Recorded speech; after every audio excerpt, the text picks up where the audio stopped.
name is Arif, and tonight I will be your guide as we embark on a journey that will guide us through the sleepy, peaceful worlds of the people of antiquity.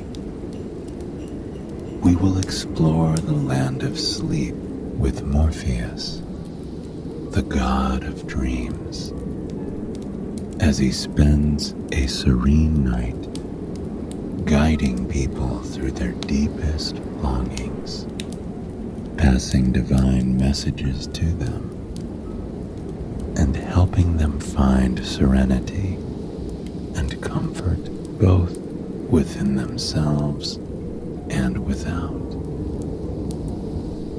Before we embark on this journey together, however, let us take a moment to relax and find comfort in the place that we are in, here and now.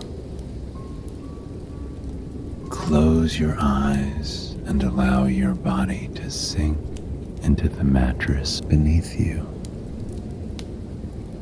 There are no obligations here. There is no to-do list. By simply closing your eyes and listening to the sound of my voice, you are already giving your body the rest that it deserves. The sleep will come in due time, but the rest has already begun.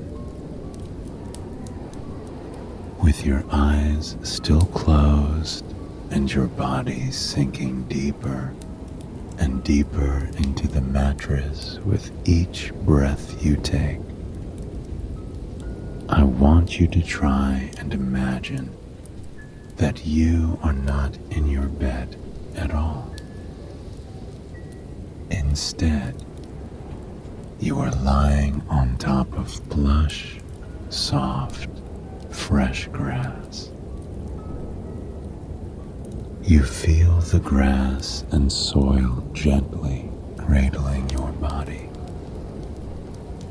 inviting you to let go of any tension you might be feeling and simply be. You can smell the bright, citrusy aroma of the grass around you and the earthy, soothing smell of the soil beneath you. But along with those lovely, relaxing scents, there is something even more beautiful that you are breathing in with each breath.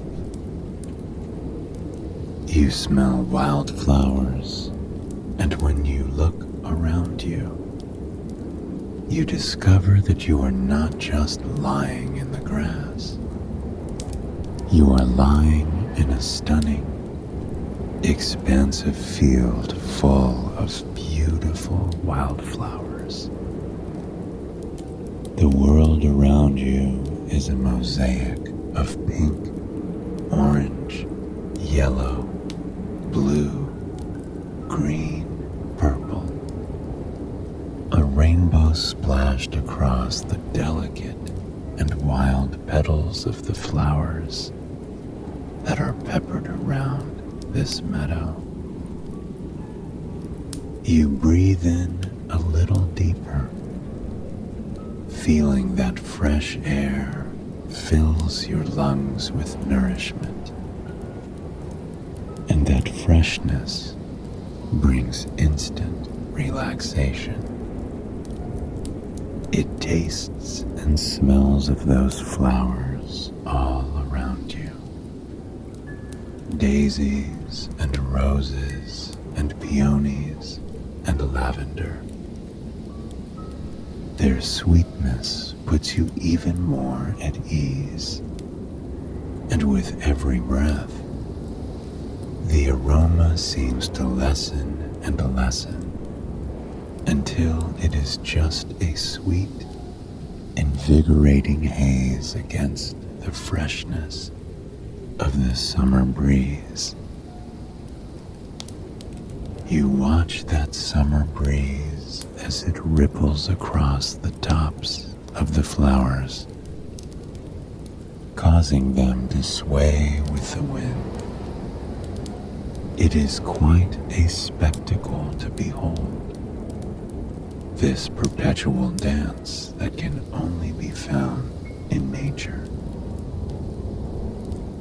As you breathe in, you notice the wind quiet down.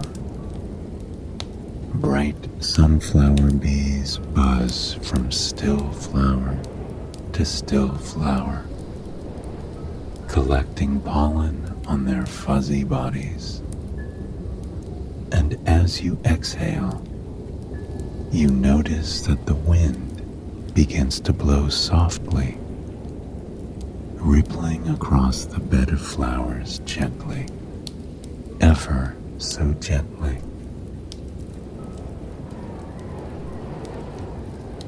You breathe in, noticing the stillness around you. The bees on the flowers popping against the color of their petals. And then you breathe out, watching that breeze glide and dance over the flowers. You breathe in, watching the flowers nourish the bees as your breath nourishes you. And then you breathe out, watching the breeze ripple across the tops of the beautiful flowers. With each inhale and each exhale, you feel more and more relaxed. Overhead, a few flowers are whisked away on the sweet, soothing summer breeze. They dip and dive, rise and fall, flying through the air without a care in the world. You follow them along the horizon until they finally land on the far side of the field and begin to rest, much like you are now. You watch a yellow petal catch the wind overhead. It dips and then rises, swoops to the right, then to the left, until finally it lands softly in a patch of evergreen grass on the far side of the field. As the petal lands, you feel a sense of peace wash over you. Tonight, you feel much like that petal, journeying slowly and serenely through the breeze. And deep within yourself, you trust that you, too, will soon be still for the night. Now that we have taken the time to relax and find comfort in the place that we are in here and now, let us begin our journey through the dreams of the people of old with Morpheus, the god of dreams. The land of dreams was a remarkable, wonderful place found in a rather peculiar setting. Deep within the underworld, where Hades ruled, there was a land that he could not set foot in. Just beyond the still, calm waters of the river of forgetfulness, there was a palace where very few resided. This palace, The Palace of Hypnos was the largest structure in the land of dreams, an expansive, otherworldly stretch of land nestled up against the river and the very edges of Hades. The land of dreams was far from what many imagined it to look like. Even in the darkness of the underworld, where only dim candlelight and bits of sunlight that managed to leak through the rocks overhead illuminated everything. There was a sprawling field of wildflowers. This was not an ordinary field either. It was a field of dreams with a purpose.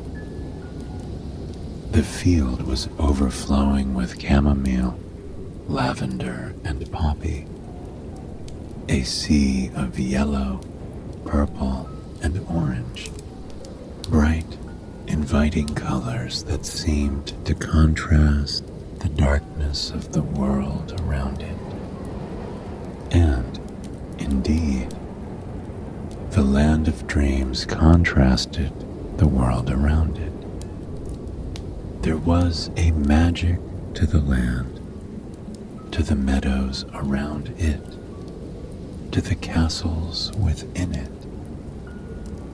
They all seemed to have a glow about them, a glow that should be impossible so deep beneath the ground.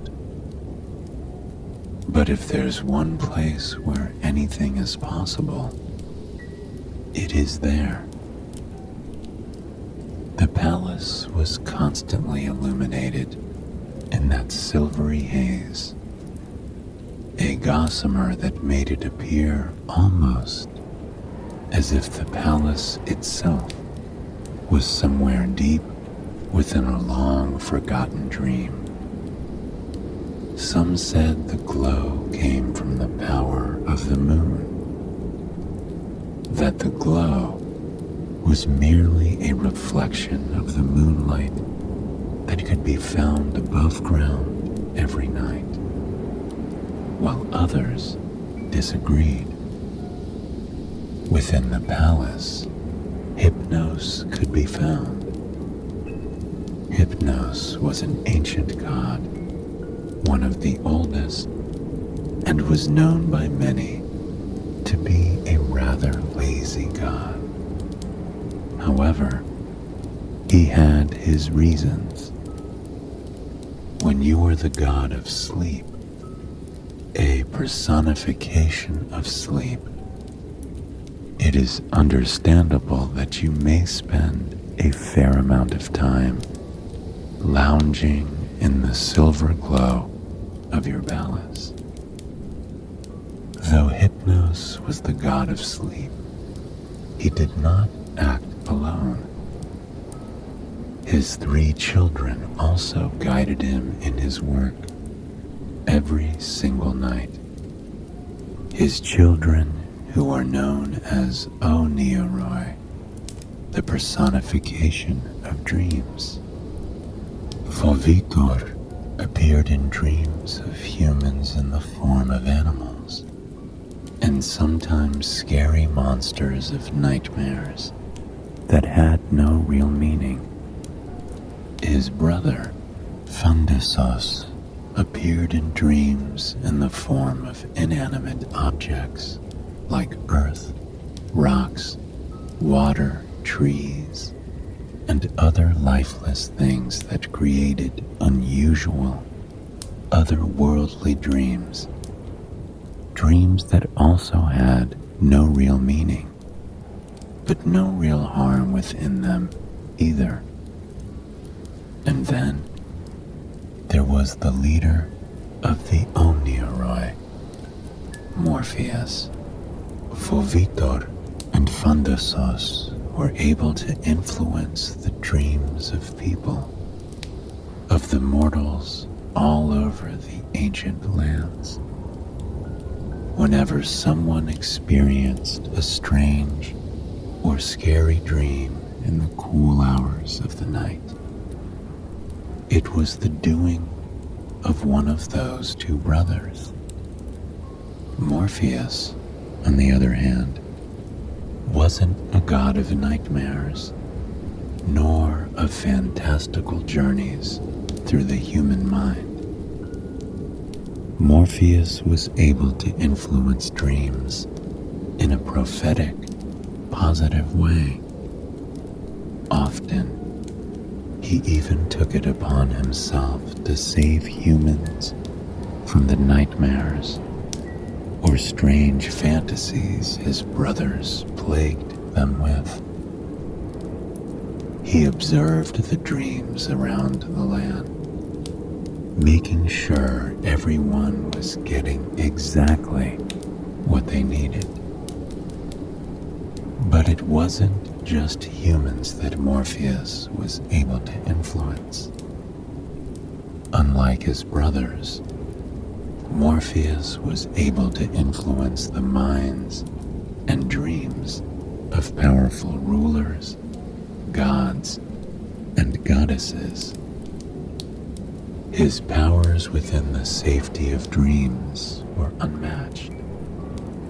A great power that allowed him to positively influence the world around him.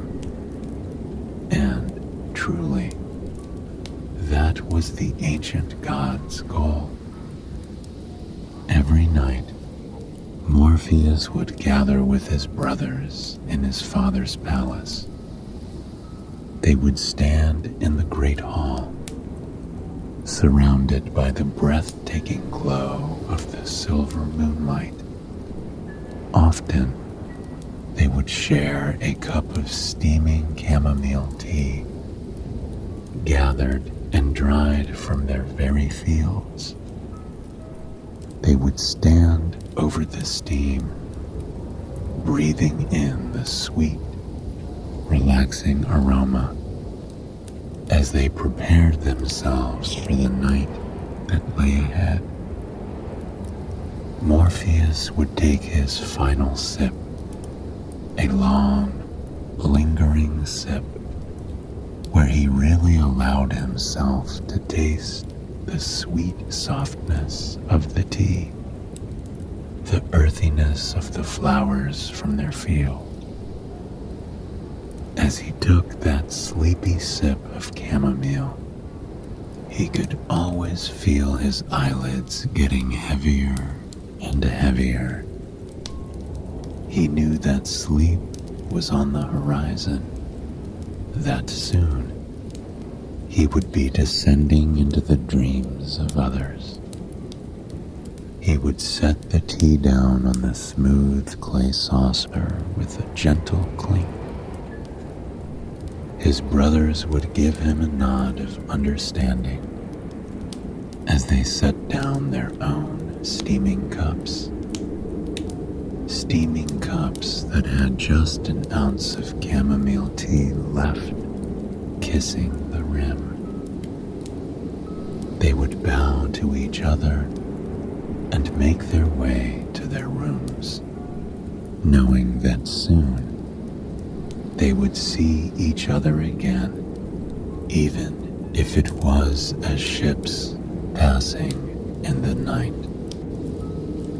This particular night, Morpheus made his way out of his father's palace, a palace adorned in gold decor and candles that flickered amber light across the plush rugs that lined the corridors. Walking on them felt like walking on a cloud, so much so that Morpheus felt almost like floating as he made his way across them. As he stepped out of his father's palace, he could see his brothers in the distance, on the other side of the meadow.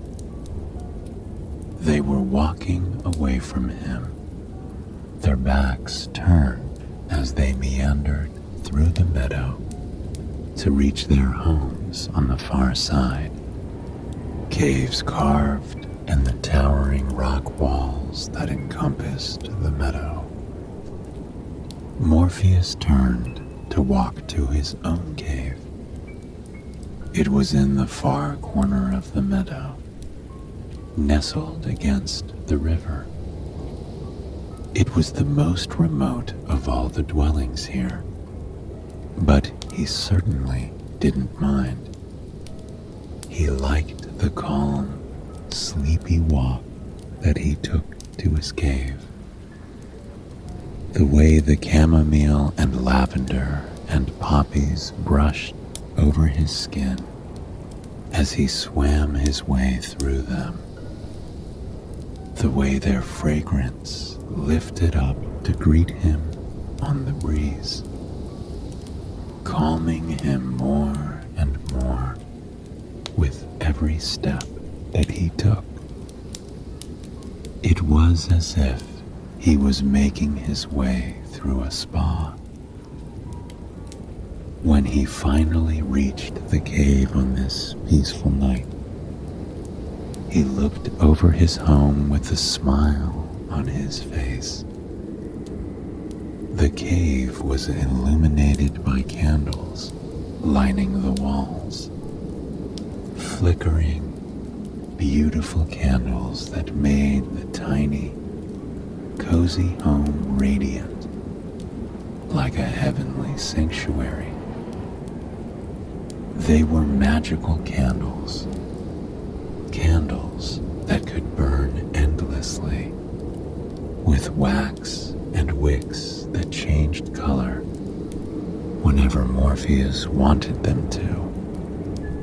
Tonight, they were a warm, comforting orange, a color that matched the flowers blanketing the floor of Morpheus's home. Poppies took up every inch of space on the floor of his cave. It was his own little sea of orange and yellow, a brilliant mosaic of warmth in a place so remote and secluded. But they weren't ordinary poppies. They were magical poppies. Poppies that did not break or bend under his steps. As he made his gentle steps across the floor, the poppies would spring back up into their original position the moment he removed his foot from them. They were full of the magic of sleep, and they themselves helped make Morpheus sleepy. He waded through the beautiful poppies, watching as their petals gently bent and then sprung back into place as he brushed against them. He crawled into bed, a plush, cozy bed tucked away in the back of the cave. He sunk into it the moment that he lay down. The bed itself seemed to embrace him, contouring perfectly to his body and welcoming him to a night of peaceful, tranquil rest.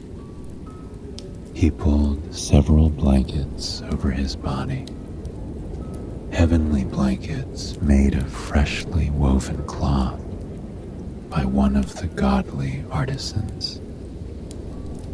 The weight of the blankets pressed down on his body in a way that made him feel safe, secure, and incredibly comfortable. The moment the soft blankets pressed down on him, his eyes began to close. The fragrant aroma of the poppies danced over his body, urging him towards sleep. A gentle breeze swept in the room, adding a chill to the space that only made the blankets over his body feel more warm and comfortable. And gradually, just as the blankets had risen up over his body, sleep came over him. For a few moments, he was in that sparkly, wonderful place between being awake and asleep. All he could think about was how comfortable the bed felt, how wonderful the poppies smelled, how incredibly calm he was as the lure of sleep became increasingly powerful. And then he was asleep. But sleep for Morpheus was very, very different from what other people experienced in that state. Because as soon as Morpheus's eyes closed and he was fully asleep, his soul would separate from his body. On this cool, peaceful night, Morpheus gracefully and painlessly floated above his body, shaking away the sleepiness from his body and stretching in the cool night air. For when he was asleep, and when the world was asleep, was when Morpheus did what he was made to do. He unfurled his wings, taking a deep breath as he did so. His wings unfurled from his back, beautiful snow-white wings that looked like they belonged to an angel. They had been a gift from his uncle Thanatos, who bestowed them upon him at a young age, so he could reach those who were struggling in their dreams with ease. His wings allowed him to help those who had been caught up in nightmares, but they also allowed him to carry his father, Hypnos, when it was needed. His father was the only one living in the land of dreams, without wings aiding him. And it was often up to Morpheus to carry him through the beautiful landscape to do his job. Ready for another night of tending to people's dreams, Morpheus drifted out of the cave, feeling the refreshing night air breeze over him as he flew just above the flowers. He felt them brush against his skin as he glided over the meadow with his arms outstretched. His wings flapped gently against his back, allowing him to sail effortlessly like a bird through an indigo blue sky. Then Morpheus came in for a landing before a set of gates. The gates were tall, nestled just against the river. The gates were peppered with intricate designs, moons, stars, poppies, and lavender, all reminders of the purpose of the land that they were in. His brothers, Vovitor and Fondosos, landed beside him, their black and gray wings glistening beautifully in what little moonlight was leaking in through the cracks in the cavern that led to the world above. Before them, the gate was split into two. The gate before Morpheus was made of horn, representing both true dreams and divine dreams. His brothers, on the other hand, stood before a second gate made of ivory, which represented dreams that held no true meaning, dreams of fantasy or dreams of fear. On this night, as he did most nights, Morpheus gave his brothers a little nod, and as soon as he did, the gates before them flew open, giving them access to the full world of dreams just beyond. Fovitor and Fantasos smiled at Morpheus and flapped their wings, taking off into their land of fantasy, of illusion. Morpheus watched as their gate closed, signaling that they were off doing their jobs. And then it was his turn. He flapped his brilliant white wings and disappeared through the gate. There was a flash of dazzling, soft light that was made up of swirling colors. It was as though he was watching a painter mixing watercolors in a glass. All around him were swaths of purple, pink, blue, and green, a stunning mix of colors that made him feel as though he was walking through a dream. And then he found himself floating in an otherworldly place. There was plush grass beneath his feet, a pathway lined with lavender and wild chamomile on each side, like they had been planted there to welcome him to this place. This was where Morpheus could reach out to those in dreams. Unlike anyone else, Morpheus could reach out to the gods, goddesses, and rulers of the world. He had the ability to take any form he wanted and mimic any human he pleased.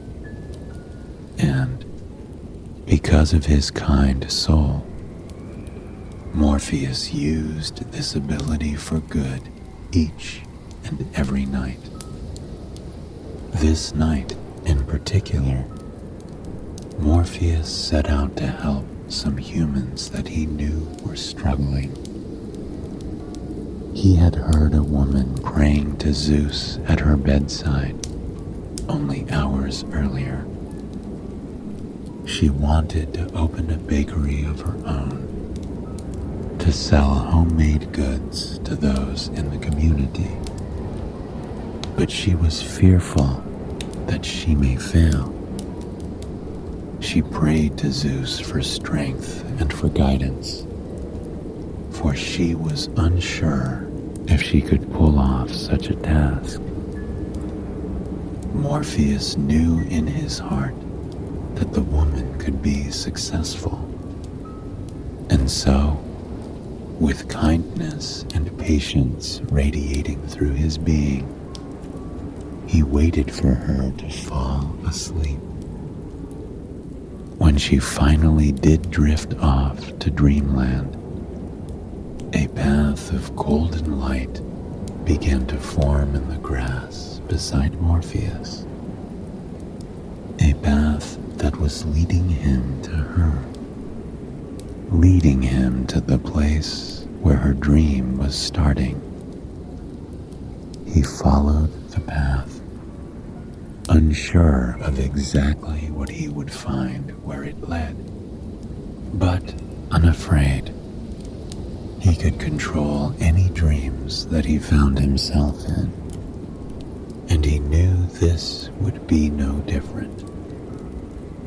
A wave of light washed over Morpheus, and he found himself no longer standing on grass. Instead, he was standing on something rather plush and cozy.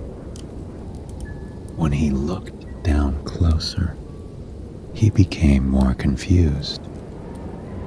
The ground beneath him was porous and a warm wheat color. When he took a deep breath of the air, he realized exactly where he was. He was standing on a sliced loaf of bread. A massive loaf of bread the size of a room. In fact, he wasn't just on a piece of bread. He was on a piece of bread on a counter, surrounded by baking supplies.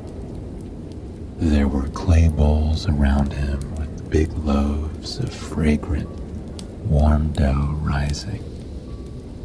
There was white flour sprinkled across the stone counter like freshly fallen snow on a cool December morning. He stepped off of the loaf of bread, a bit delighted by the softness of the middle and the crunchy roughness of the crust. As he walked across the flour, he left footsteps in it. Footsteps that told the tale of the journey that he had just embarked on. He found the woman, Delphine, trying to climb up into a bowl to work on her bread. She was muttering to herself, concerned that she was unable to reach the rim of the bowl. She looked to the sky and asked Zeus for help, completely unaware that Morpheus was just behind her. Knowing it was Zeus that Delphine was hoping to receive answers from, Morpheus did what he knew was best. With ease, he transformed himself into Zeus. He had the white hair, the muscles, the beard, the intimidating look on his face. He could even make himself walk and talk exactly like Zeus. It was true. Morpheus could replicate anyone within seconds and mimic them perfectly. But he often avoided pretending to be Zeus. The god could be a little temperamental, after all. Being able to control dreams, Morpheus stepped up behind Delphine. He placed his hand on the massive bowl of proofing bread, and the moment that he did, it began to shrink before their very eyes. Delphine watched in amazement as the bowl shrunk to fit in her hands. She picked up the bowl, quivering slightly. She couldn't believe that Zeus was standing before her. She thanked him for answering her cries and confessed that she no longer knew what she was doing. She wanted to open her bakery. She wanted to put her savings into it, but she was unsure. Still posing as Zeus, Morpheus smiled and put a kind hand on her shoulder. He told her that she needed to open the bakery that she should stop doubting herself, and that in the end, she would bring joy to her family and her community. Delphine breathed a big sigh of relief. She bowed to the god, thanking him for making her path clear. Happy tears welled in her eyes as she worked on the bread in her bowl. It, much like her dream, was much more manageable now that she had heard those words from Zeus. Knowing his job was finished with Delphine, Morpheus gave her a nod, bid her farewell, and made his way back into the Hall of Dreams.